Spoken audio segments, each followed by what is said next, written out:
Jai Mahadev, Jai Bharat. I hope everyone is doing good and taking good care of themselves. Remember, if you are fit and fine, you can take better care of your loved ones. आज आप लोगों को पता होगा कि हमारे साथ दोबारा जुड़े हैं professor Bharat Gupta ji and इनकी जितनी तारीफ की जाए वो कम है, अल्फाज कम पड़ जाते हैं, but yes, he has got a lot of knowledge about history, our Indic past, and yes, today again he has joined with us. उन्हें समय दिया है to discuss the most debatable topic कि ईश्वर क्या है. So without any delay, let me welcome Professor Saab on the screen. Professor साहब, आपको बहुत बहुत धन्यवाद. नमस्ते. नमस्कार, आपको धन्यवाद और आपके दर्शकों को प्रणाम. जी प्रोफेसर साहब, ये आज की चर्चा एक ऐसा टॉपिक है कि कई लोग नाराज भी हो जाते हैं, कई लोग खुश भी हो जाते हैं.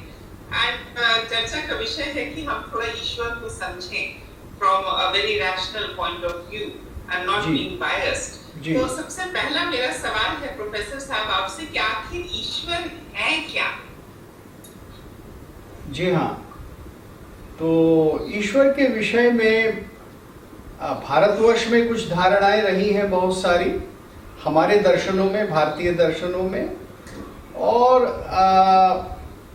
विदेशों में दूसरे जो इस प्रकार के विचार करने वाले प्रयास हुए हैं उनमें भी लोगों ने बहुत सोचा है. अलग कई प्रकार के दर्शन हैं और सबकी धारणा ईश्वर के बारे में अलग अलग है. तो अब मैं ये सब जानते हैं कि जो दो प्रमुख धर्म हैं या तीन प्रमुख धर्म हैं इब्राहिम की परंपरा के, उनमें ईश्वर के विषय में तो ग्रंथों में स्पष्ट कहा गया है. जैसे यहूदी परंपरा में यावे ईश्वर हैं, यावे का एक रूप है, उनका एक स्वभाव है, उनका वो एक व्यक्ति की तरह से है और वो अपने मानने वालों का ध्यान रखते हैं. अगर उनके मानने वाले उनको नाराज कर देते हैं तो वो बड़ा सख्त सजा देते हैं उनको. तो ये तो यहूदियों के प्रायः ईश्वर हुए.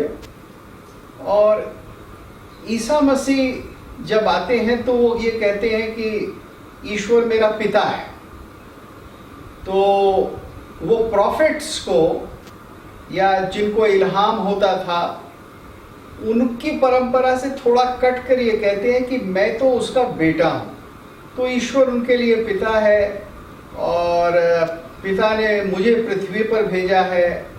और उसके बारे में तो ईसाई मत ये है कि क्योंकि आदम और हव्वा ने फल खाया था और उनका पतन हो गया था और अब वो मृत्यु के जाल में हैं, तो उस सब से बचने के लिए ईश्वर ने अपने एकमात्र पुत्र को भेज दिया. तो ये परिकल्पना ईसाई मत में है.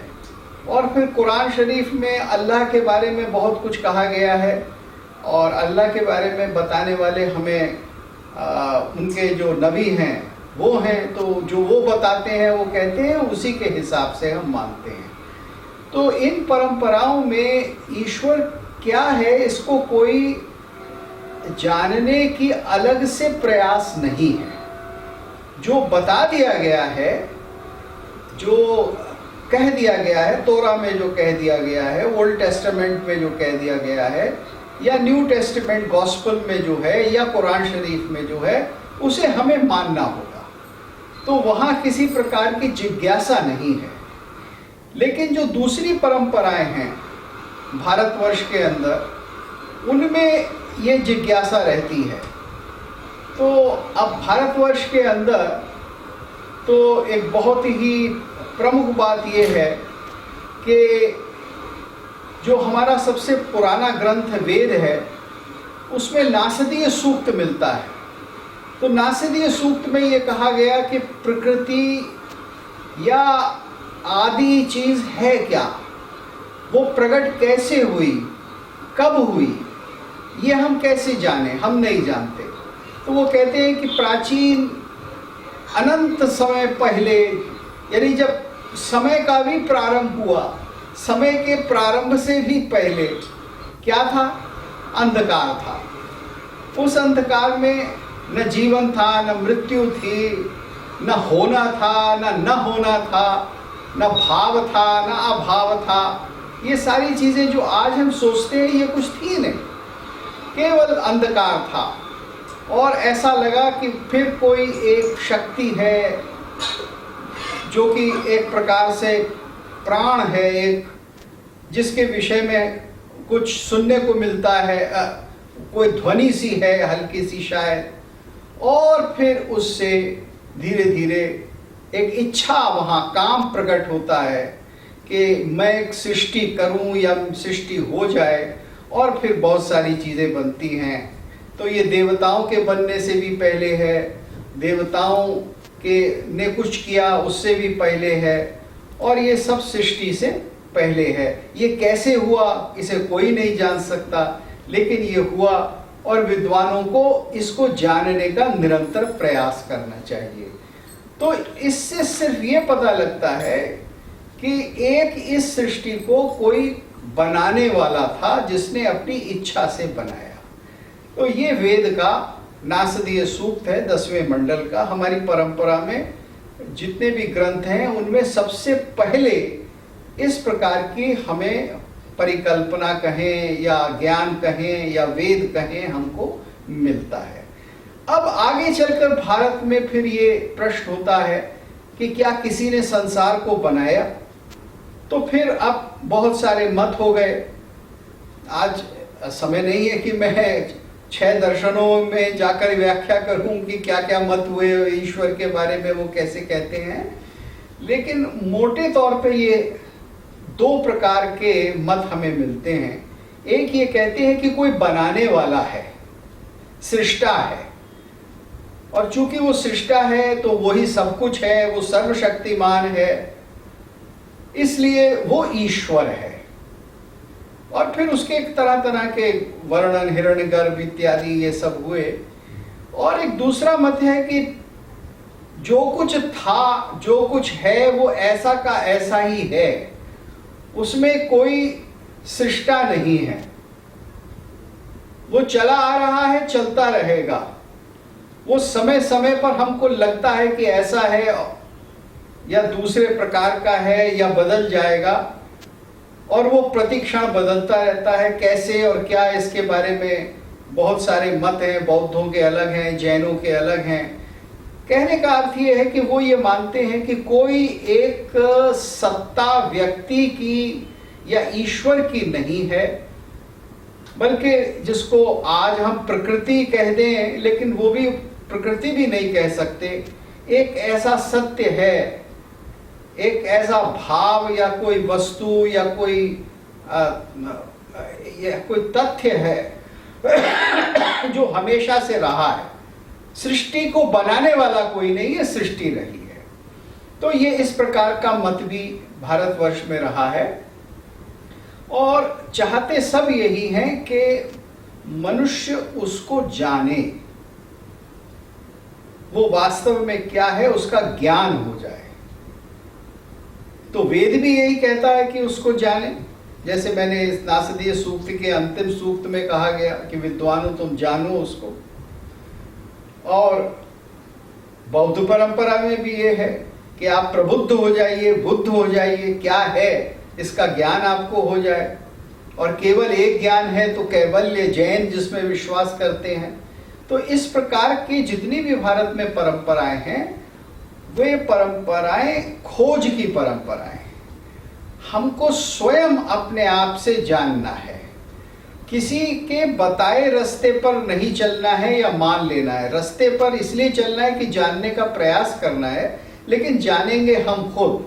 कोई नबी हमसे कह देगा, ईश्वर का बेटा कह देगा, या कोई दूसरा प्रॉफिट कह देगा, तो हम उसको नहीं मानेंगे, हम स्वयं जानेंगे। हम स्वानुभूति के द्वारा अपनी पहचान, अपनी शक्ति और अपनी समझ और अपनी बुद्धि से परे अपनी चैतन्य के द्वारा हम उसको जानेंगे। तो ये ईश्वर के विषय में मैंने आपको जो अलग अलग परिकल्पनाएं हैं, दर्शन हैं, उनका एक विवरण दिया, और कैसे वो 2 प्रकार से प्रमुख भारत में माने गए। जी, अब नेक्स्ट क्वेश्चन है प्रोफेसर साहब कि हम अक्सर बचपन में सुनते थे ईश्वर अल्लाह तेरो नाम। तो मतलब दोनों साइड बाय साइड नाम यूज किया जाता था, तो उस दौरान उस समय से लेकर आज तक मेरे मतलब मस्तिष्क में वो कंफ्यूजन है और मैं जानना चाहती हूँ कि क्या रियलिटी में क्या दोनों एक हैं और अगर अलग है तो कैसे अलग है। प्रोफेसर साहब देखिए, मैंने आपको शुरू में ही निवेदन किया कि परम तत्व क्या है, अल्टीमेट रियलिटी क्या है। इसके बारे में बहुत सारे दर्शन हैं, बहुत सारे मत हैं, बहुत सारे ऋषि मुनि और ज्ञानी बुद्ध ब्रह्म को जानने वाले इस प्रकार की कई परंपराएं रही हैं, उन्होंने सबने अलग अलग व्याख्याएं की हैं।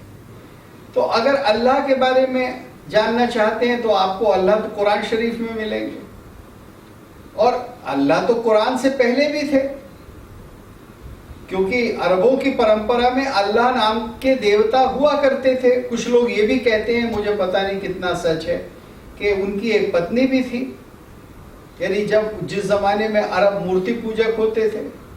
तो अल्लाह का एक वो डिस्क्रिप्शन है। आज अल्लाह को हम कुरान में जो अल्लाह बताया है हमको, मोहम्मद के ऊपर जो आयतें नाफिज हुई उनके द्वारा हम उनको अल्लाह के रूप में जानते हैं। तो वहाँ अल्लाह का रूप है, उन्होंने बताया है कि भाई वो इस तरह से बड़ा कृपा करने वाले हैं, लेकिन फिर उन्होंने बहुत कुछ आचरण में बताया, आप ये करो वो करो, ये सारी चीज़ें अल्लाह आदेश देने वाले हैं। अब ईश्वर के विषय में मैं पहले ही कह चुका हूं कि भारतवर्ष में इतनी सारी धारणाएं हैं। अब ये धारणा, तो ईश्वर की जो धारणाएं हैं भारतवर्ष में, ये अल्लाह की धारणा से बहुत भिन्न है। ईश्वर की धारणाओं में तो जो संसार को बनाने वाला ईश्वर है, सृष्टा है, वो अपनी सृष्टि से भिन्न नहीं है। वो सृष्टि उसी का अंग है और वो उसमें साक्षात रूप में रहता है, वो उसका एक गुण है, और निर्गुण होते हुए भी वो उसके अंदर व्याप्त और विद्यमान रहता है, सगुण रूप से भी रहता है, निर्गुण रूप से भी रहता है। तो क्रिएटर और क्रिएशन, सृष्टा और सृष्टि, ये दोनों एक हैं, अलग अलग नहीं हैं। लेकिन अगर आप अल्लाह के परंपरा को देखें तो वहां अल्लाह ने इस दुनिया को बनाया और अल्लाह इस दुनिया से अलग है। इसीलिए इस्लाम में ये कहा गया कि अल्लाह जो है वो सृष्टि करता है, बनाता है। तो अब आगे आप कुछ नहीं बना सकते, इसलिए आप मूर्ति नहीं बना सकते। अगर आप मूर्ति बनाएंगे तो वो कुफ्र कहलाएगा। तो एक बहुत बड़ा भेद है, यानी ईश्वर में और अल्लाह में तो जमीन आसमान का फर्क है परिकल्पना के अंदर। इसको हमें समझना चाहिए। अब मैं यहाँ ये नहीं कह रहा कि कौन सही है या कौन गलत है, ये तो हमें अपनी बुद्धि से, अपने परीक्षण से, अपने क्या कहते हैं, बौद्धिक रूप से, आध्यात्मिक रूप से खुद हमको जानना है कि सच क्या है। लेकिन ईश्वर की परिकल्पना अल्लाह से बहुत भिन्न है। और ये ईश्वर अल्लाह तेरो नाम, ये तो एक पॉलिटिकल नारा था जो महात्मा गांधी ने चलाया, जो वो भजन उन्होंने बना लिया, रघुपति राघव राजा राम, पतित पावन सीता राम। तो वो जो पुराना भजन था उसमें ही उन्होंने नई लाइनें जोड़ी हैं। पुराने भजन में ईश्वर अल्लाह तेरो नाम नहीं होता था। तो ये हिंदू और मुस्लिम एक साथ रहें और वो ब्रिटिश को भगाएं, इस भावना से उन्होंने बनाया। लेकिन अगर हम इसका दार्शनिक अन्वेषण करना चाहते हैं, परीक्षण करना चाहते हैं, तो हमें समझना चाहिए। क्योंकि मैं ये मानता हूँ कि दो संप्रदायों, धर्मों या दर्शनों के बीच में टकराव, अगर हम उनको मुख्तलिफ तौर पे न समझें तो बढ़ जाता है, घटता नहीं है। अगर ये कह दें कि सब एक है, सब एक ही है, तो उससे बात नहीं बनती। अगर हम ये कहते हैं कि सब एक है, तो फिर हमें समझाना चाहिए कि कैसे। जैसे वेदांत में तो ये कहा ही गया है कि सब कुछ एक ही है। ये तो वेद का क्या कहते हैं कि ये तो वेद का एकमात्र कथन है, और उपनिषदों ने उसको बिल्कुल स्पष्ट कर दिया। उन्होंने कह दिया सब कुछ ब्रह्म ही है, सर्वम इदम खलु ब्रह्म। निश्चय रूप से सब कुछ ब्रह्म है, और तत्व में से तुम भी ब्रह्म हो, ये जीव भी ब्रह्म है। तो ये वेदांत की दृष्टि है। अब इस दृष्टि में अल्लाह की कल्पना नहीं आ सकती, क्योंकि मैं एक बंदे के रूप में, व्यक्ति के रूप में कभी भी ये नहीं सोच सकता कि मैं और अल्लाह एक हैं। तो ये बहुत बड़ा दार्शनिक भेद है। अब इसका ये अर्थ नहीं है कि हम ये कहें कि भाई जो भेद किए गए हैं, जो इतने इतने बड़े पैगंबरों ने, आलिमों ने, विद्वानों ने, ऋषि मुनियों ने विचार करके अलग अलग बात कही गई है, वो सब एक ही बात कह रहे हैं, ऐसा नहीं मानना चाहिए। जो एक बात कह रहे हैं वो एक ही को मानते हैं। जो ब्रह्म को मानने वाले हैं, जो सर्वमिदं खलु ब्रह्म कहते हैं कि ये सब कुछ ब्रह्म ही है, जो कहते हैं कि एकम अद्वितीयम, एक ही है, दूसरा है नहीं, वो तो मानते हैं ये। लेकिन जो अल्लाह को मानते हैं वो तो नहीं कहते, वो तो इस प्रकार का विश्वास नहीं रखते। तो ये दर्शनों का भेद है, ये अलग अलग है, और इसको हमें समझना चाहिए। जी।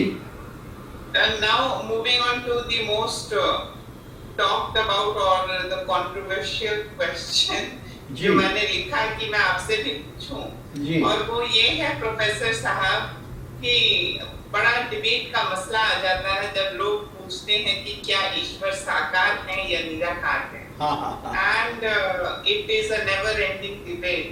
So I would want to know if you could shine some light, क्या वाकई में वो साकार है या निराकार है, क्या वो दोनों हैं या दोनों नहीं हैं? बिल्कुल। देखिए क्या है, अगर हम ऐतिहासिक रूप में देखें, विश्व को ये मानते हुए कि विश्व में अलग अलग परिकल्पनाएं रही हैं।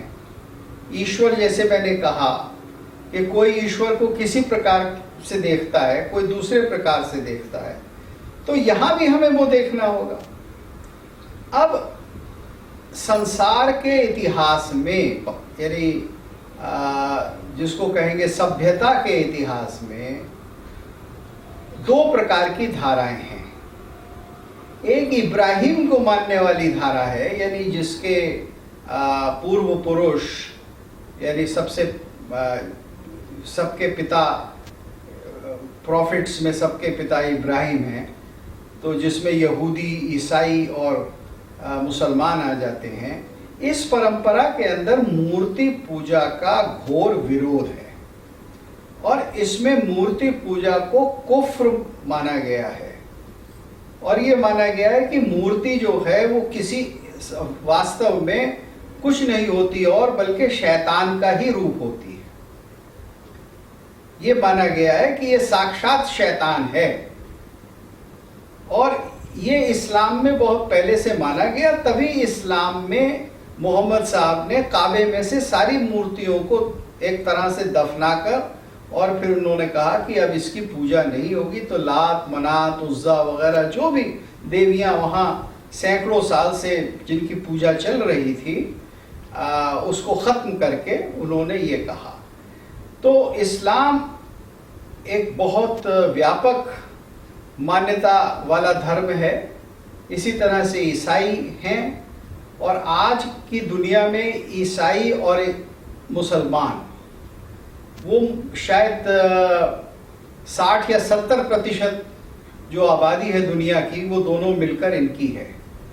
अब बाकी लोग जो हैं, बौद्ध हैं, हिंदू हैं, जिनको हिंदू कहा गया, बौद्ध कहा गया, शिंतो कहा गया, ये सब किसी न किसी प्रकार से सूक्ष्म या स्थूल प्रकार से मूर्ति को, विग्रह को मानते हैं। और अगर आप वो जातियां ले लें जो अफ्रीका के अंदर रहती हैं, उनकी संस्कृतियां जो रही हैं, जो आज केवल जंगलों के अंदर कहीं कहीं बची हैं, लेकिन एक ज़माने में वो बहुत बड़े क्षेत्र में हुआ करती थी, या आप नॉर्थ अमेरिका में लें और मायन और एज़टेक और ये जो संस्कृतियां थी, इनके इतिहास में जाएं, तो आप देखेंगे कि वहाँ सब जगह किसी न किसी मूर्ति या विग्रह या आइकॉन या आइडल, इसकी प्रधानता थी और इसी के माध्यम से पूजा हुआ करती थी। तो विश्व के इतिहास में तो मूर्ति पूजकों का बाहुल्य हमेशा से रहा है।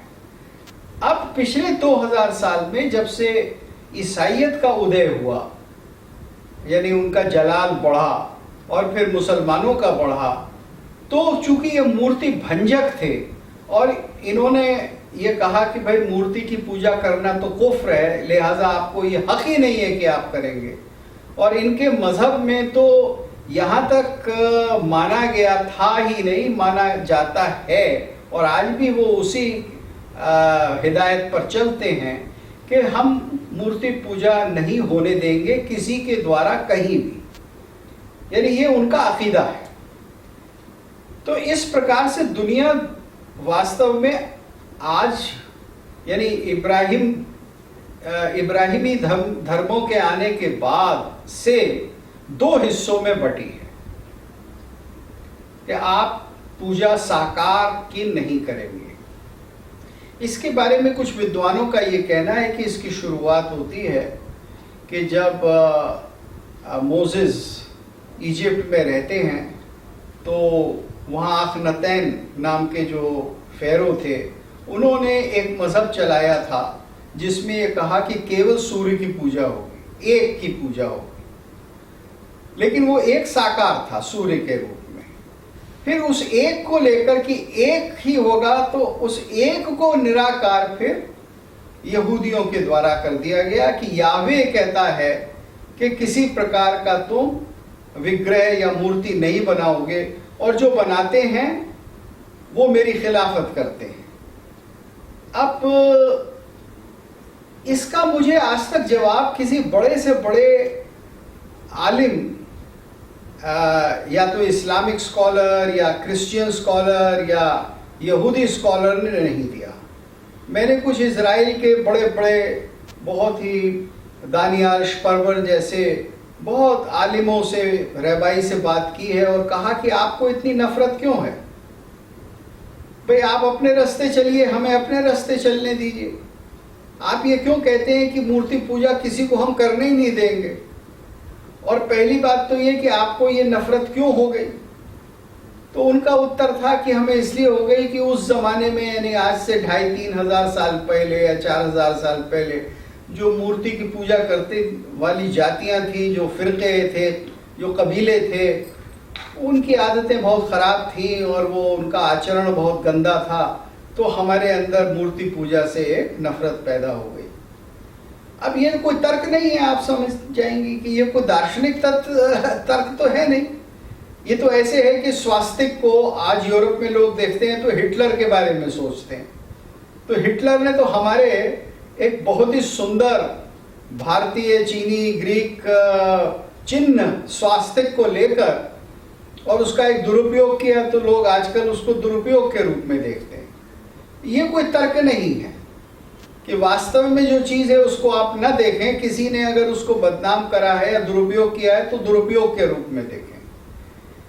तो जो मूर्ति को नहीं भजते और उसकी मुखालफत करते हैं और उसको शैतान का रूप मानते हैं, उनसे हमेशा ये प्रश्न बना रहेगा कि ये कौन सा तर्क है।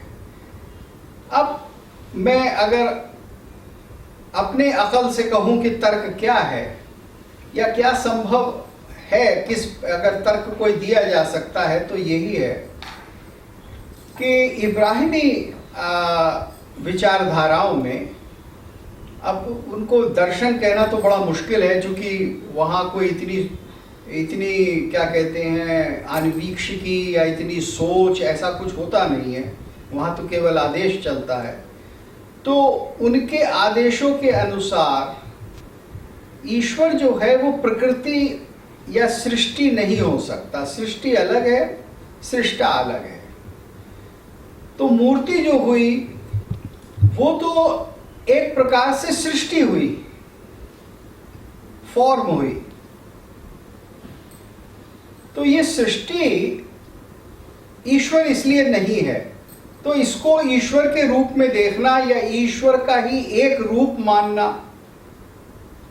ये फिर उनके लिए गलत हो जाता है, और फिर वो अपनी नफरत में उसको कुफ्र कहते हैं। और फिर ये भी मान लेते हैं कि इस कुफ्र को और काफिरों को ज़मींदोज़ कर देना उनका हक है, उनको ये इजाज़त मिली हुई है। तो ये बहुत बड़ा भेद है, और ये आज भी चल रहा है। और अब पिछले हफ्ते तो कुछ ऐसी घटनाएं हो गई हैं कि अब ये संकट हमारे देश के बहुत निकट आ गया है। यानी जो प्रदेश हमारा, जो आज अफगानिस्तान कहलाता है, और जो आज से 2000 साल 2500 साल पहले भारत का एक सुंदर हिस्सा था, जिसको गांधर्व देश कहते थे, गांधार कहते थे। आज गांधार में तालिबान है, और आप सब जानते हैं कि तालिबान किस तरह से मूर्ति भंजक है, और उन्होंने कैसे विनाश किए हैं, बड़े बड़े कलाकृतियों के विनाश किए हैं। तो ये जो मूर्ति भंजकों के दर्शन, उनकी परंपरा, ये एक जो खतरा रहा है और है, वो भारतवर्ष के आज बहुत नजदीक आ गया है दोबारा। जी जी प्रोफेसर साहब, अब प्रोफेसर साहब आपने ये तो बताया कि एब्राहमिक साइड में मतलब वो एडवोकेट करते हैं एब्सोल्युटली फॉर्मलेस, हाँ। जो उनके हैं हाँ। खुदा या जो कुछ भी हैं, तो वो बिल्कुल फॉर्मलेस है। But when it comes to our side, Sanatan side, तो यहाँ पे एंडलेस पॉसिबिलिटीज हैं। आप किसी भी मतलब तरीके से आप उनको पूछ सकते हैं या उनकी आराधना कर सकते हैं। बिल्कुल। नाउ यहाँ पे एक और सवाल मैं आपसे इसी से रिलेटेड में पूछना चाहती हूँ। आई सी मतलब मैं देखती हूँ कि कुछ हिंदुओं में भी ऐसे मतलब कम्युनिटीज और ग्रुप्स हैं who are जो लोग बहुत ही अगेंस्ट हैं मूर्ति पूजा के। So if you could tell us कि ऐसा क्यों? I mean like isn't Vidra Puja and idol worship a form of creativity and creative mind? मतलब को दर्शाता है। So why within the Hindu fold also इस तरीके की बातें क्यों? देखिए, भारतवर्ष में ये बहुत पहले, यानी वैदिक काल में ही ये मान लिया गया था कि हम अगर सृष्टा को, या ये भी कहें सृष्टि को, प्रकृति को, नेचर को हम जानना चाहते हैं और उसको जानने में उसके प्रति एक किसी प्रकार की भक्ति करना चाहते हैं, उसकी ओर बढ़ना चाहते हैं, तो हम उसको बिना किसी आकार के भी हम उसको भज सकते हैं। उसके विषय के अंदर साधनाएं बताई गई हैं। जैसे आप वैदिक यज्ञ को ही लीजिए, तो यज्ञ के अंदर देवता की मूर्ति बनाकर नहीं बिठाई जाती, लेकिन जो देवताएं हैं, जितने भी देवता हैं, इंद्र है, मरुत है, पुषाण है, इत्यादि इत्यादि, तो उन सबका रूप साकार है।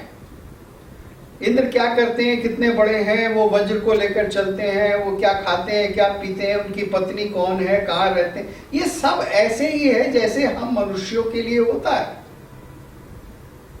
हाँ, हम केवल उनके आकार को लकड़ी या पत्थर में या कागज के या पत्थर के ऊपर आकार बनाकर नहीं उसकी पूजा करते, लेकिन मन से हम उनके साकार रूप की पूजा निरंतर करते हैं।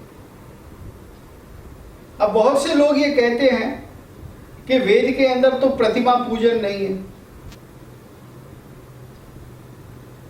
वेद में प्रतिमा को नहीं, तो वेद में प्रतिमा को अलग नहीं रखा गया, वैदिक यज्ञ में, वैदिक काल में नहीं, वैदिक यज्ञ में नहीं रखा गया है। तो ये हमें समझना चाहिए। लेकिन जिसकी हम पूजा कर रहे हैं, जिसका हम भजन कर रहे हैं, जिसका हम ध्यान कर रहे हैं, जिसके लिए हम मंत्र पढ़ रहे हैं, वो तो साकार है, इंद्र निराकार तो नहीं है, मरुद निराकार तो नहीं है, अश्विनी जो युगल है वो निराकार तो नहीं है, उषा निराकार तो नहीं है। जितने भी देवियां हैं, जितने भी देवता हैं, सब साकार है। हाँ, उनके पत्थर की मूर्ति नहीं है, लेकिन साकार तो है। और फिर यह भी कह दिया गया कि वो वास्तव में सब एक हैं, उनमें कोई भेद नहीं है, वो एक ही सत्ता के अलग अलग छवियां हैं, उसका प्रागट्य है, उसका रूप है। तो जो निराकार शक्ति है वो निरंतर साकार हो सकती है और साकार रूप में हमें दिख सकती है। वो एक ही सत कई प्रकार से नजर आ सकता है। अग्नि के रूप में आएगा, मातरिश्वान के रूप में आएगा, यम के रूप में आएगा। एकम सद विप्रा बहुधा वदन्ते अग्नि मातरिश्वान माहुर, ये जो मंत्र है वो, और कई मंत्र है जो स्पष्ट कर देते हैं। तो जो निराकार है वो साकार बनता है, और जो साकार है वो निराकार के ही दर्शन कराता है। उन दोनों में कोई भेद नहीं है। They are two sides of the same coin. तो ये तो भारत के अंदर वैदिक मंत्रों से ही हमें बिल्कुल सिद्ध हो जाता है, मिलता है। अब ये परंपरा जब आगे बढ़ती है तो उपनिषद में ये कह दिया गया कि वास्तव में वहां नाम दिया गया ब्रह्म का, और ब्रह्म का अर्थ है जो सब में व्याप्त है। ब्रह्म कोई नई चीज नहीं है। जो पहले वेद में ऋत कह दिया है, जो वेद के अंदर सत्य कह दिया गया है, एकम सत्य कह दिया गया है, वही ब्रह्म है। ब्रह्म का अर्थ है कि व्यापक, बहुत फैला हुआ। तो इसलिए वो जो ब्रह्म है वो साकार भी है, निराकार भी है, और निरंतर वो अलग अलग रूपों में रहता है। अब भारत में ये परंपरा रही है, इसलिए भक्ति काल में विशेष रूप से कुछ लोगों ने कहा कि देखो, हम मूर्ति पूजा नहीं करेंगे। तो भाई आप नहीं करोगे तो ईश्वर तक कैसे पहुंचोगे? तो हम योग मार्ग के द्वारा पहुंचेंगे। हम अष्टांग योग करेंगे, यम नियम आसन प्राणायाम, और क्या कहते हैं, अपने भीतर जाना, प्रत्याहार, धारणा, ध्यान, समाधि। तो आप उसको करिए जैसे कबीर ने कहा। अब कबीर ने कहा कि मुझे मूर्ति नहीं पूजनी, पाहन पूजे प्रभु मिले तो मैं पूजू पहाड़। व्यंग में उन्होंने कहा कि नहीं, मैं तो नहीं करना चाहता पत्थर की पूजा। लेकिन कबीर ने ये तो कहा कि संतो सहज समाधि भली, और समाधि को लगाइए, योग के द्वारा जाइए, कुंडलिनी का जागरण करिए। तो वो निराकार के भजने की परंपरा है, और उस परंपरा को कई संप्रदाय हैं जो ये करते रहे। लेकिन जो कबीर के गुरु थे, वो कबीर के गुरु तो साकार की उपासना भी करते थे। राम नाम का मंत्र उन्होंने दिया, और उसी परंपरा में बहुत सारे कवि हुए जो साकार की उपासना करते रहे हैं। तो जिस प्रकार से ये कह दिया गया कि हमें साधना इसलिए नहीं चुननी है कि सच क्या है। सच तो दोनों है, एक से अनेक है, एक ही कई रूप धारण कर लेता है, यानी ये कई प्रकार की फॉर्म होती है। अब हमें ये देखना है अपनी रुचि के हिसाब से कि हमें क्या चाहिए। तो ये स्वाभाविक होता है कि हम एक साकार रूप की, एक व्यक्ति की पूजा करेंगे, और इस सब का बहुत अच्छा विवरण तुलसीदास ने दे ही दिया कि वास्तव में जो ब्रह्म है वो ब्रह्म ही राम है, और वही अवतार लेते हैं। वही एक शक्ति जो है वो अवतरित हो जाती है पृथ्वी के ऊपर धर्म की स्थापना करने के लिए। वो मनुष्य रूप में आती है, मनुष्य की देह धारण करके आती। अब बहुत से लोग आर्य समाज जी विशेषकर कहते हैं कि नहीं नहीं, वो ईश्वर नहीं थे, वो महान व्यक्ति थे। तो अब उसमें वो महान क्या है भाई? वो महान ही तो ईश्वर है। वो महान सब में तो नहीं था, वो मुझ में और आप में तो वो महान नहीं है। तो जो महान, जो अवतार, जो अभूतपूर्व शक्ति प्रकट होती है उसको अवतार कहते हैं। और उस अवतार का जो चित्रण है वो उनकी लीला कहलाती है। उस लीला का विवरण जो है वो उनका चरित्र है, और वही रामायण है, वही कृष्ण की कथा है, वही भागवत है, जो दो प्रमुख रूप हैं। तो इसलिए साकार की उपासना और निराकार की उपासना दोनों चलती रही हैं और दोनों एक दूसरे को मानते रहे हैं। तो भारत की परंपरा तो ये है। इसमें भारत की परंपरा में निरंतर लोगों ने ये दिखाया, बल्कि यहाँ तक दिखाया कि जो देवता हैं या शिव और विष्णु हैं वो भी वास्तव में एक ही हैं। तो मध्यकाल में बहुत सारे संप्रदायों में भ्रम होता था कि शिव अलग हैं, राम अलग हैं।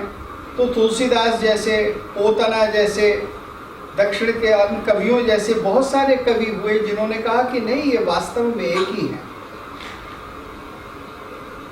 शिव ही राम है और राम ही शिव है। इसी के लिए पूरी की पूरी रामायण तुलसीदास ने लिखी। तो एकत्व का जो स्मरण है, उसको जो जानने की इच्छा है, वो किसी भी मार्ग से हो सकती है। वो साकार की पूजा से भी हो सकती है और निराकार की पूजा से भी हो सकती है। और वो केवल साकार और निराकार नहीं, वो केवल नाद की साधना के द्वारा भी होती है। यानी संगीत में जो साधना होती है, स्वर की जो साधना है, स्वर और ताल की साधना है, जब नाद को ही हम ब्रह्म मान लेते हैं, क्योंकि नाद भी ब्रह्म है, ध्वनि भी ब्रह्म है। हम ब्रह्म को तरह तरह से देखते हैं। ऐसी कोई चीज नहीं है संसार में जो ब्रह्म नहीं है, जो फैला हुआ नहीं है, जो व्याप्त नहीं है सब में। तो ये भारत के दर्शनों की उत्कृष्टता है। और वो बड़े ही, जिसको हम कहते हैं वसी ही हैं, बहुत उदार हैं और बड़े तर्क संगत हैं। वो ऐसे नहीं कह दिया गया है कि सबको हमें समेट लेना है। वो एक तर्क के हिसाब से ये दिखाया गया है, इस बात का एहसास कराया गया है कि वास्तव में सत्ता एक ही है और वो तरह तरह से प्रकट हो रही है। आपको जिस रूप का आकर्षण है, आपके खानदान में, आपकी परंपरा में, आपके इलाके में, इदारे में जिसको माना गया है, जिससे आपका लगाव है, आप उस तरह से चलिए। अब कुछ लोग होते हैं जिनको संगीत के द्वारा ईश्वर की ओर बढ़ने का चाव होता है, तो उनके लिए संगीत एक मार्ग है। उनके योग का मार्ग संगीत है। किसी भी काम को जब हम बहुत सूक्ष्मता के साथ और समर्पण के साथ करेंगे और उसमें सत्य को खोजेंगे, तो वो ही एक योग है। योगः कर्मसु कौशलम। अगर आपका कर्म कला है तो योग कला में मिलेगा आपको। अगर आपका कर्म युद्ध करना है तो योग आपको युद्ध में मिलेगा। जैसे गीता में उपदेश है, धर्म की संस्थापना के लिए युद्ध किया गया, धर्म संस्थापनार्थाय, तो वो भी योग है। इसलिए परम सत्य को जानने के इतने सारे मार्ग हैं जो हमारी परिस्थिति के अनुसार, जो हमारे एक जीवन में वो जो हमारी उस समय में जो स्थिति है, जो हमारा देश है, जो काल है, उसके अनुसार मिलता है, तो हमें उसमें लगना है। वही योग है, वही साधना है और वही ईश्वर को पाने का रास्ता है। जी जी। तो प्रोफेसर साहब, जैसे कि आपने अभी डिस्कशन में पहले बताया जी कि एब्राहमिक ट्रेडिशन और फेथ के जो अनुयायी हैं जी और उनके जो मतलब पास्ट में जो लीडर्स रहे हैं या टीचर्स रहे हैं, उन्होंने मूर्तियों को दफना दिया या खंडित किया और ये सारे डेसिक्रेट कर दिया। तो मेरा आपसे ये सवाल है कि वहां पे भी जो कुछ भी मैंने प्रीवियसली जो समझा है when it comes to Abrahamic faith, वहां पे मूर्तियों को बहुत ही हेट किया जाता है, मतलब मूर्तियों को एम्बॉडीमेंट कहा जाता है शैतान का। हाँ। तो ये एक ऐसे फिनोमेना मैंने भी देखी है, I mean like in certain people amongst the Hindu folk, where they also very phobia towards मूर्ति, मतलब वो बहुत ही वो घृणा है। तो could this possibly be because of the Abrahamic influence? क्या ये उसके कारण है? बिल्कुल बिल्कुल। देखिए, ये आपको मैंने बताया कि तुलसीदास और भक्त कवि इतने जो हुए, यहाँ तक कि कबीर इत्यादि जो हुए और उसके बाद भी हुए, उन्होंने दोनों प्रकार की साधनाओं को मान लिया है। लेकिन ये एक प्रकार की साधना, मूर्ति के प्रति घृणा, ये शुरू होती है 19वीं शताब्दी में, जब हमारे देश के अंदर अंग्रेजों का और ईसाइयों का बहुत प्रभाव बढ़ जाता है। तो क्योंकि ईसाई जो थे, वो पहली बात तो ये थी कि वो यानी केवल एक ही मत को मानने वाले थे। वो कहते थे संसार में, दुनिया में एक ही मत है, ईसाई मत है, ईसा मसीह को मानिए, जो ईसा मसीह को नहीं मानेगा वो नरक जाएगा। तो ये क्रिश्चियन मोनोथीइज्म था। और फिर उन्होंने भारतवर्ष में ये प्रचार किया कि जितनी मूर्तियां हैं ये सब बकवास है, ये शैतान का घर है। वास्तव धर्म जो है, वास्तविक ईश्वर को जानने का रास्ता जो है, वो तो बाइबल पढ़ना है। अब इस प्रकार के एक प्रभाव में कहूँ या दुष्प्रभाव में कहूँ, आकर भारतवर्ष के अंदर कुछ ये विचारधारा प्रकट हुई कि हाँ, हम भी जो है मूर्तियों को वास्तव में नहीं मानते। मूर्तियां तो हमारे यहाँ बाद में आई, वैदिक काल में मूर्तियां नहीं थी। और हमारे हिंदू धर्म का या हिंदू संप्रदायों का जो असली स्वरूप है वो तो वेद में है। और वेद में तो फिर यज्ञ होता है, वहां मूर्ति नहीं थी। ये माना जाता था कि आकाश के अंदर दिवी, हेवंस के अंदर देवता बैठे हैं, वही इंद्र है, वही इंद्राणी है, वही मित्र है, वही वायु है, सब कुछ वही है। और हम यज्ञ के अंदर आहुति देकर उनको आहुति का धुआं या उनको हम फल पहुंचा देते हैं, और वो वास्तव में हमारी हिंदू धर्म का असली स्वरूप है।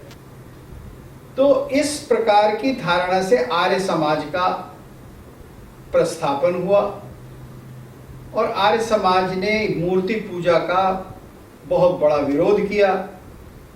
और जो ईसाई कहते थे वही उन्होंने कहा कि ईश्वर तो कभी अवतार नहीं लेता, बल्कि वो तो ईसाइयों से भी एक कदम आगे बढ़ गए आर्य समाजी।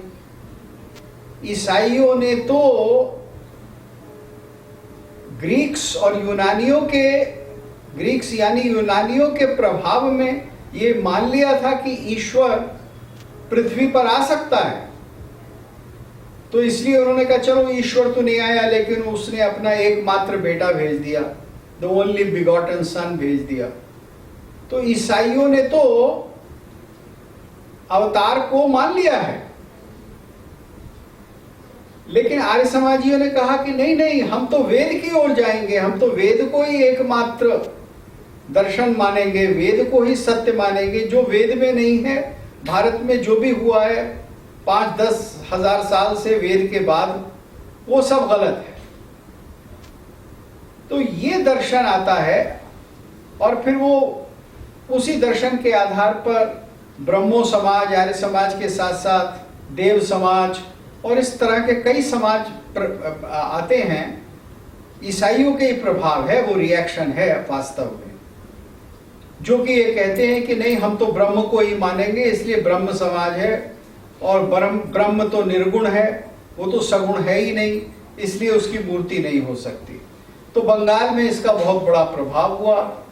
अब जब एक बार आप ये मान लेते हैं तो आप वास्तव में आधे ईसाई हो जाते हैं। अगर आपने ये मान लिया तो जो भारत की परंपरा थी, आपने उस परंपरा से मुंह मोड़ लिया। आप ये देखिए कि आदि शंकराचार्य जो थे, जो अद्वैतवादी थे, जो निर्गुण उपासना को मानते थे, जो ब्रह्म को ही एक सर्वमिदं खलु ब्रह्म को ही, महावाक्य को ही मानते थे, उन्होंने भी देवी की उपासना में 100 श्लोक लिखे, जिसको आज हम सौंदर्य लहरी के नाम से जानते हैं, जिसमें 42 या 43 लगभग श्लोकों में तो देवी का कुंडलिनी के स्वरूप में वर्णन है कि जब कुंडलिनी योगी की जागती है तो वो कैसी होती है, वो वर्णन उन्होंने प्रारंभ के श्लोकों में दिया। और उसके बाद 50 से अधिक श्लोकों में उन्होंने देवी का जो सुंदर साकार रूप है, उन्होंने उसका वर्णन किया। तो देवी के बालों का, देवी के मस्तक का, देवी की नाक का, देवी के होठों का, देवी की चिबुक यानी उनकी चिन्ह का, देवी के स्तन का, देवी के शरीर के हर हिस्से का उन्होंने सौंदर्य रूप में, ऐसा कोई हिस्सा नहीं छोड़ा उन्होंने जिसको अद्भुत और सुंदर न माना हो और उसके ऊपर एक श्लोक की रचना न की हो। तो इतना बड़ा अद्वैतवादी, निर्गुणवादी, जो निर्गुण निराकार को मानने वाला था, वो भी जब ब्रह्म को या देवी को सगुण और साकार मानता है और वो कहता है कि बिना देवी की शक्ति के तो कुछ हो ही नहीं सकता, यानी पत्ता भी नहीं हिल सकता। अतस्वामाराध्याम हरिहर विरंच्यादिभिरपि प्रणंतुम स्तोतुम वा कथमकृत पुण्यः प्रभवति। मैं इतना अज्ञानी हूं, मैं तो कुछ नहीं कह सकता, क्योंकि तुम्हारी मर्जी के बिना ब्रह्मा, विष्णु और महेश भी हिल नहीं सकते और शिव भी कुछ कर सकते हैं तुम्हारी ही कृपा से। शिवः शक्त्या युक्तो यदि भवति शक्तः प्रभवितुम। तो ये संसार की रचना ही देवी की शक्ति की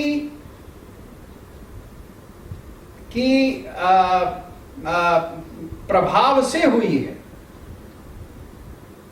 तो उन्होंने क्यों? क्योंकि वहां वही सिद्धांत है कि सृष्टा और सृष्टि दो नहीं है। ये मौलिक बात है, दर्शन की प्राथमिक बात है कि सृष्टा और सृष्टि एक ही है। अब इसको एक बहुत सामान्य सा उदाहरण दिया जाए। अगर एक फुटबॉलर है तो फुटबॉलर पेविलियन में बैठा है तो फुटबॉलर नहीं है ना। वो जब मैदान के अंदर खेल रहा है, बॉल को इधर उधर फेंक रहा है, जब वो शक्ति से संपन्न है तभी तो वो फुटबॉलर है। तो इसी तरह से शिव जब शक्ति के साथ संपन्न है तभी तो वो वास्तव में इस सृष्टि में है। ये सृष्टि भी तो तभी है। तो इसलिए सृष्टा और सृष्टि एक हैं। Player and the played and the game, they are all three one. अलग अलग नहीं है वो। इसी तरह से हमको ये समझना चाहिए। अब ईसाइयों के प्रभाव में भारतवर्ष में बहुत से लोगों में ये प्रभाव आया, और उसके बाद फिर हमारे जो अंग्रेजी पढ़े लिखे लोग थे उनमें आया। पहले तो ये आर्य समाजियों में आया जो कि संस्कृत इत्यादि में निष्ठ थे, लेकिन फिर ये अंग्रेजी के प्रभाव में क्रिश्चियनिटी का प्रभाव बढ़ता गया। और 20वीं शताब्दी के अंदर भी जो कुछ हमारे बहुत बड़े धार्मिक नेता हुए, जैसे मोहनदास करमचंद गांधी, तो गांधी ने सगुण उपासना का रास्ता नहीं दिखाया। उन्होंने एक प्रकार से अपने भीतर जाओ, देखो मैं सही कर रहा हूँ गलत कर रहा हूँ, इस प्रकार की बातों को महत्व दिया और समाज सुधार को महत्व दिया।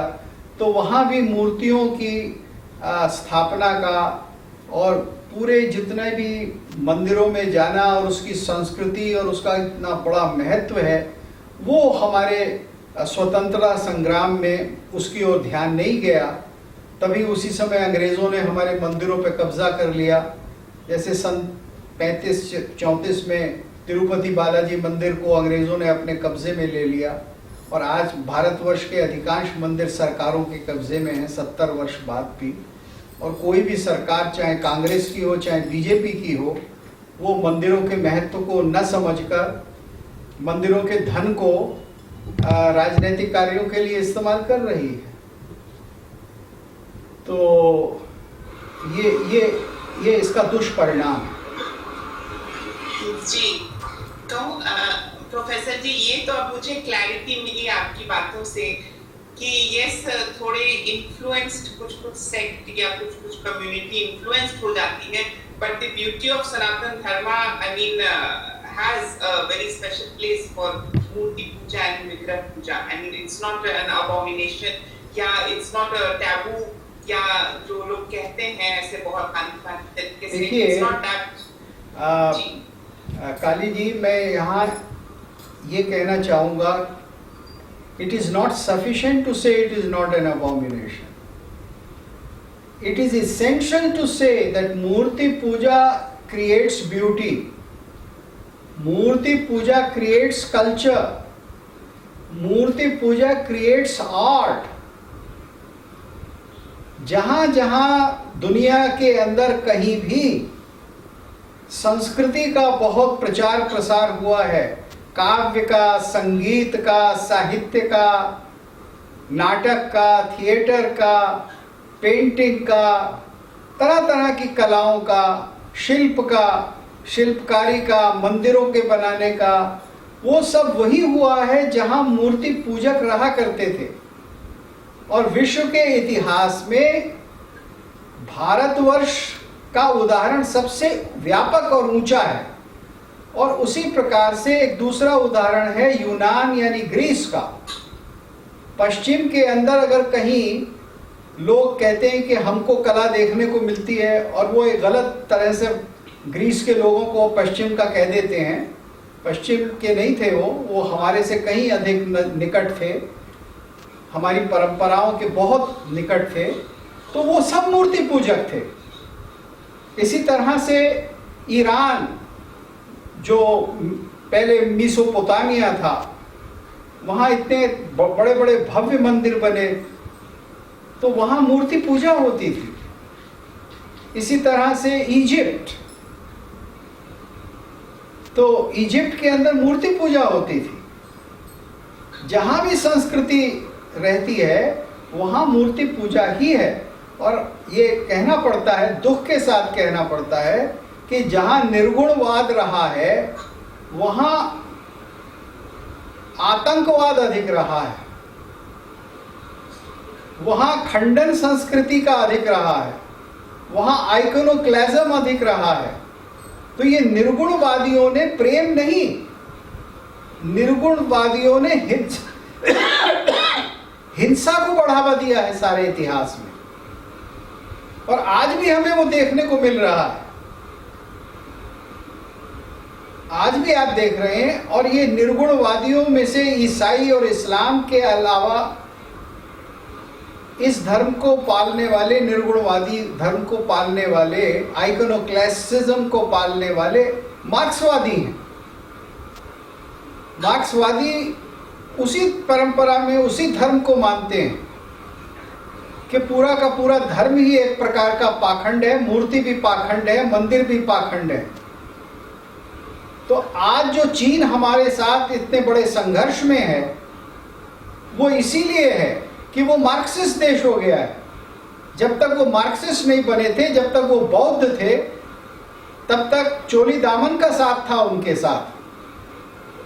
वो 1500 साल तक भारत को विश्व गुरु, अपना गुरु मानते थे। लेकिन मार्क्सवाद आने के बाद वो भारत को अपना दुश्मन मानते हैं। क्यों? क्योंकि अब वो एक प्रकार के निर्गुणवाद में फंस गए हैं, एक प्रकार के अतिवाद में फंस गए हैं, एक्सट्रीमिज्म में आ गए हैं। तो एक्सट्रीमिज्म में आ जाता है ये सारा का सारा निर्गुणवाद, जब तक कि ये सगुण के साथ मिलकर नहीं चलता। इसलिए भारतीय चिंतन में 19वीं शताब्दी तक अगुण सगुण नहीं कछु भेदा, ये माना गया है, जैसा तुलसीदास जी ने कहा। तो तुलसीदास जी ने इसकी बहुत व्याख्या की है, क्योंकि उनके जमाने में ये सारी बहस बहुत चलती थी। अगुण अमान अलेप एक रस, राम सगुन भे भगत प्रेम वस। अवतार क्यों होता है? सशरीर क्यों भगवान आते हैं? धर्म की रक्षा के लिए आते हैं। तो निर्गुणवादी तो धर्म का संहार करते आ रहे हैं। उनका जो धर्म है वो तो दूसरों को सताना है, परपीड़न है, आक्रमण है, मैत्री नहीं है। जो सगुण को भजते हैं वो तो यही कहते हैं, मैत्रीम कुरुत अखिल जनाना, सारी दुनिया के लोगों से मैत्री करो।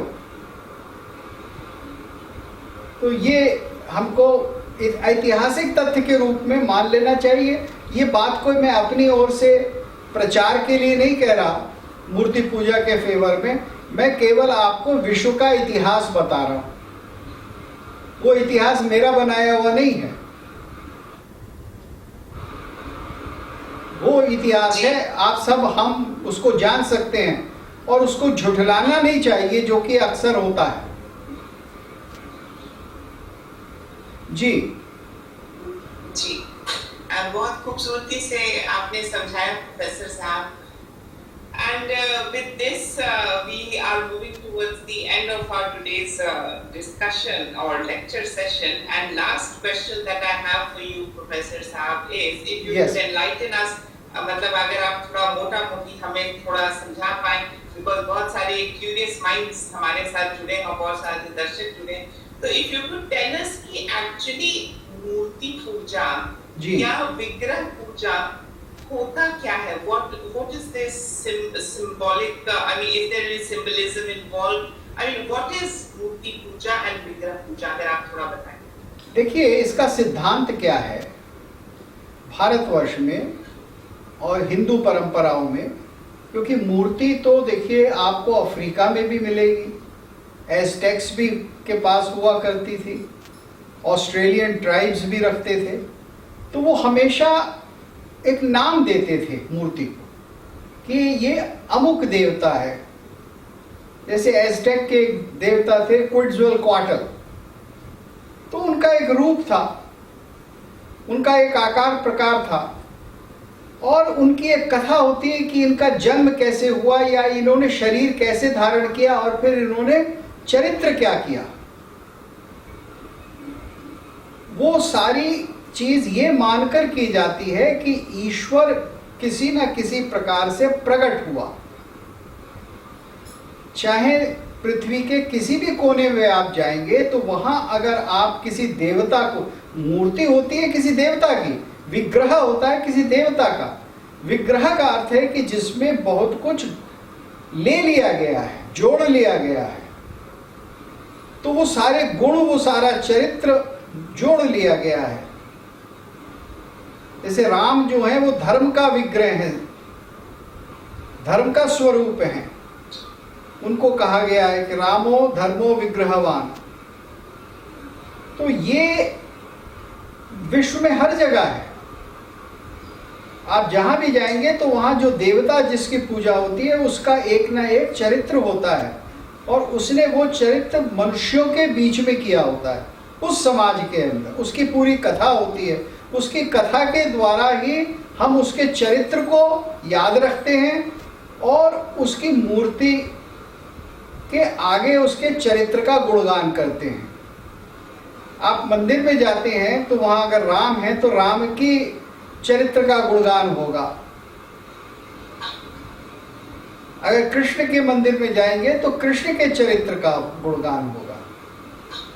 और भारत में तो ये है कि जब किसी न किसी प्रकार से लोगों के आचरण खराब हो जाते हैं, जब समाज अधर्म की ओर चला जाता है, तब ईश्वर अवतार लेता है।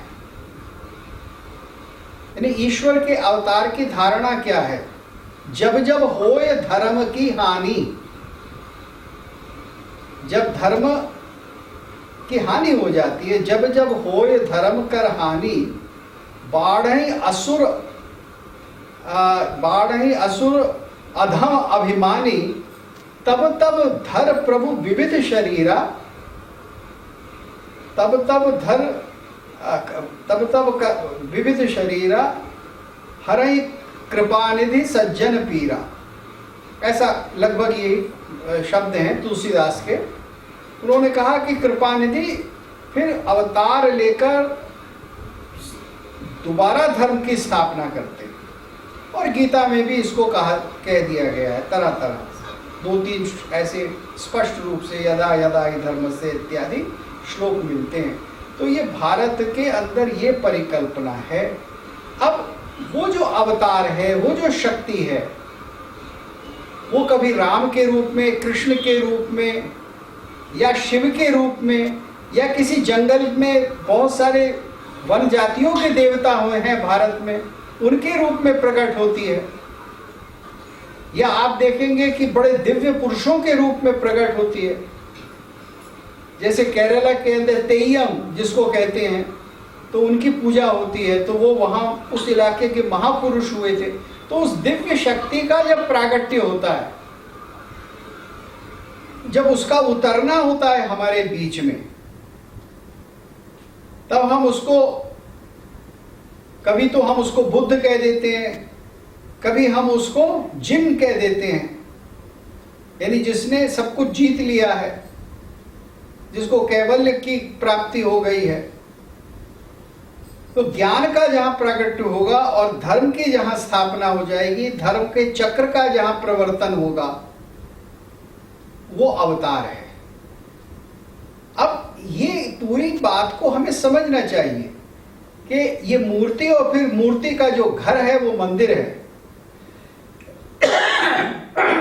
और उस मंदिर में हम सुबह दोपहर शाम तीनों संध्याओं में जो देवता हैं उनकी हम पूजा करते हैं, उनका स्मरण करते हैं, उनके चरित्र का स्मरण करते हैं, और उनके आगे हम सेवा करते हैं, उनको नहलाते हैं, धुलाते हैं, वस्त्र पहनाते हैं, खिलाते हैं, उनके आगे संगीत करते हैं, उनके आगे हम गाना गाते हैं।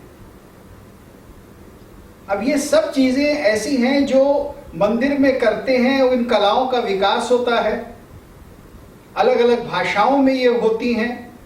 भारत की इतनी सारी जो भाषाएं हैं, केवल संस्कृत में ही नहीं, सब में होती आई,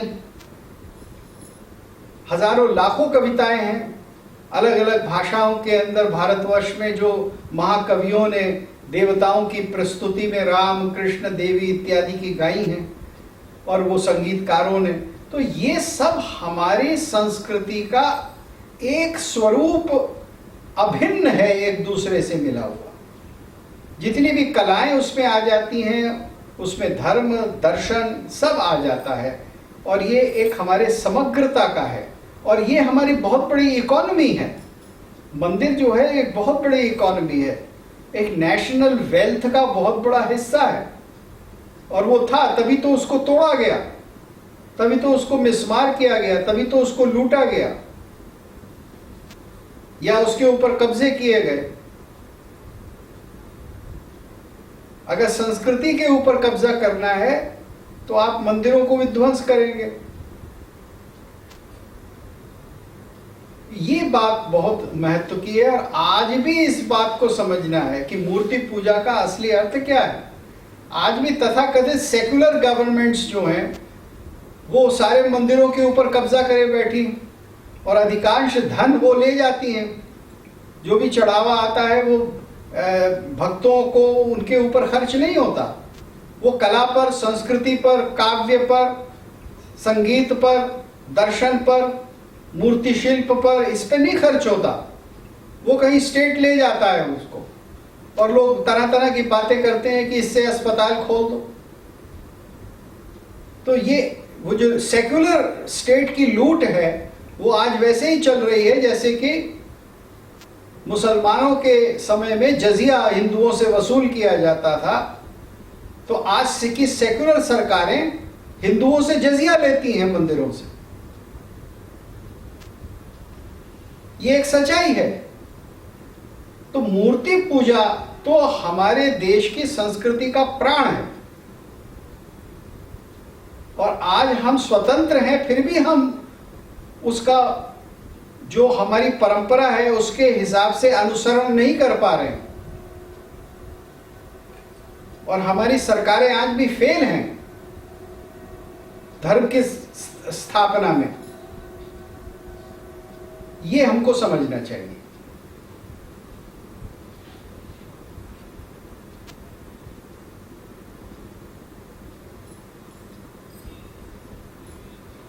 जी प्रोफेसर साहब, आपने बहुत ही ब्यूटीफुली इस चीज को एक्सप्लेन किया और हमारे पास दर्शकों से रिक्वेस्ट है जी कि वो अपने क्वेश्चंस भेज सकते हैं और आज मैं आप सभी दर्शकों से थोड़ी माफी चाहूंगी कि थोड़ी तबीयत नासाज है तो ज्यादा क्वेश्चन मैं ले नहीं पाऊंगी और प्रोफेसर साहब को भी मैं ज्यादा परेशान आज नहीं करूंगी। सो आई टेक सिलेक्टेड क्वेश्चंस, आप लोग अपने क्वेश्चंस पोस्ट कर सकते हैं। यहाँ पे एक पहला सवाल है। पहला सवाल यहाँ पे आता है, विनीत जायसवाल जी पूछ रहे हैं, as per some so called scholars they claim मूर्ति पूजा was started by Jains. This is new. Professor साहब, it was started by Jains. हाँ जी। देखिए, मैं पहले ही कह चुका हूं कि ये तो वेद के अंदर, वैदिक काल में ही मूर्ति का प्रागट्य हो जाता है। जब वेद में जितने भी देवता हैं उनकी साकार वर्णन है तो उस मूर्ति को बनाने का कार्य बहुत पहले हो जाता है। और इसके ऊपर मैंने लिखा है कि प्राचीन काल में जब नाट्य खेला जाता था, थिएटर खेला जाता था, तो उस थिएटर में उस समय के अंदर शिव और उस समय के अंदर इस तरह के क्या कहते हैं देवता, जैसे शिव हैं, गणेश हैं, ये सब इनका रूप दिखाया जाता था थिएटर के ऊपर। तो ऐसा नहीं है कि ये जैनों के द्वारा किया गया है। तो आप इसके, मेरे लेख हैं और मेरे वीडियोस हैं इसके ऊपर, मेरी YouTube चैनल पर जाएंगे तो आप पढ़ सकते हैं, उसको सुन सकते हैं। जी, अगला प्रश्न।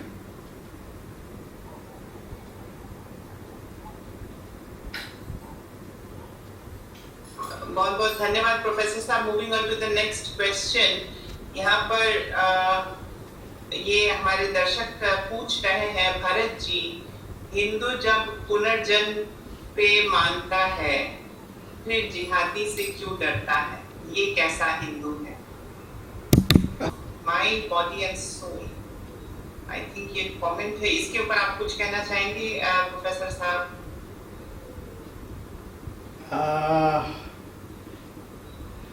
इनका ये कहना है कि God is somebody who has complete control over mind, body and soul. तो मैं थोड़ा सा इनको ये याद दिलाना चाहूँगा कि गॉड, ईश्वर, भगवान, ये सब माइंड, बॉडी, सोल इत्यादि से बहुत ऊपर है। ये तीन चीजें तो केवल हमारी होती हैं, मनुष्यों की होती हैं, या जो पशु पक्षी हैं उनकी होती हैं। ईश्वर की कल्पना तो ये कि पूरी सृष्टि ही ईश्वर है, सृष्टा है। तो आप उसको देखिए तो आपको एक बहुत बड़ा भेद नजर आएगा। आप वो जानने की ओर बढ़िए।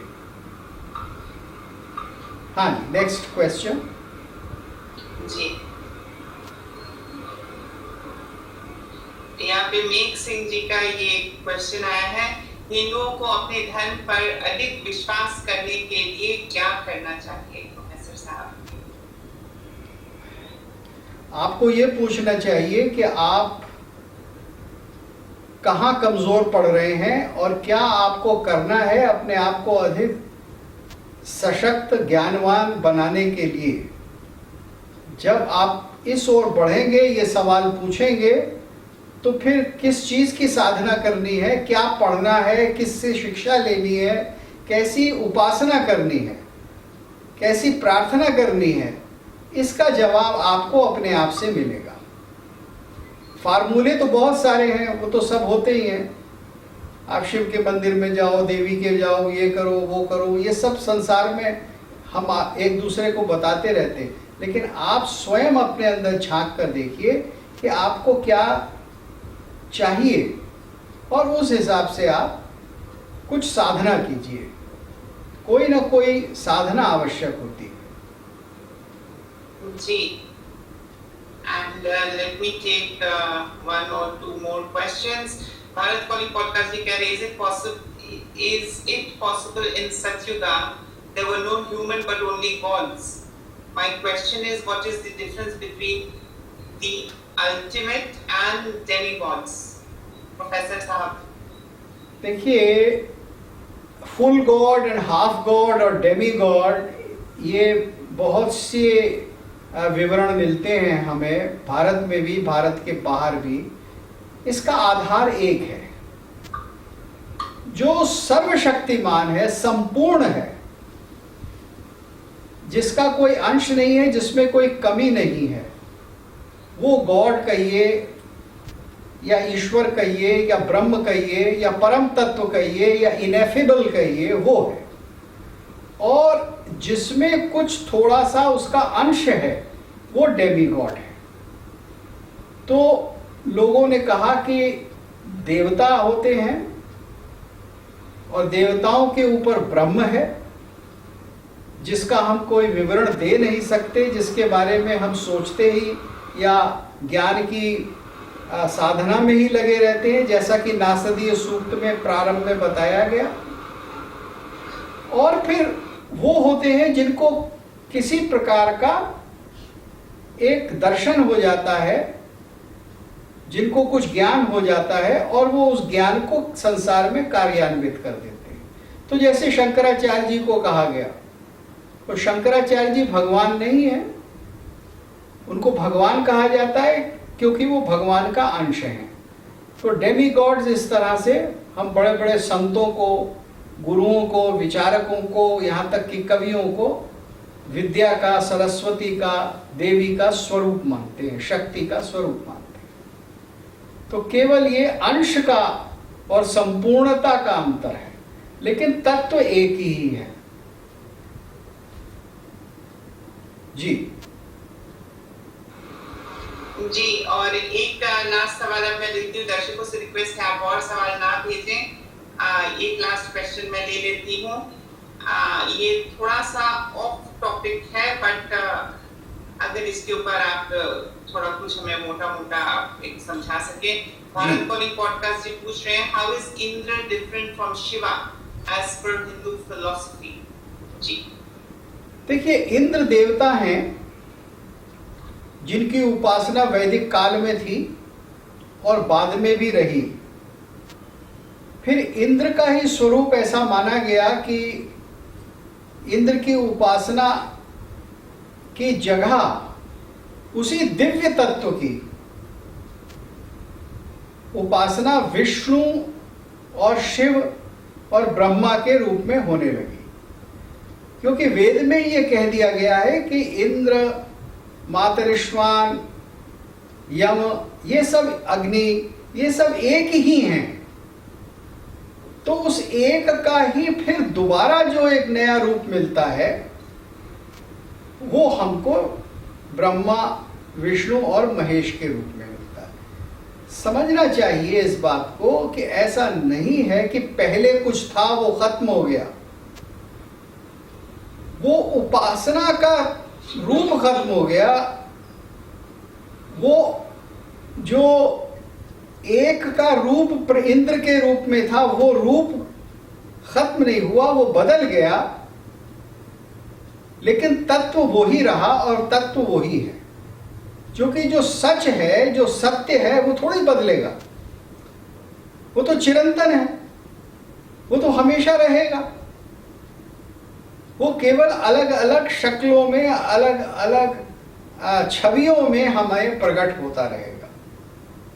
तो ऐतिहासिक रूप में वो बदल गया, लेकिन तात्विक रूप में, इन ट्रूथ, वो आज भी वैसा ही है और आगे नए रूपों को धारण करता रहेगा।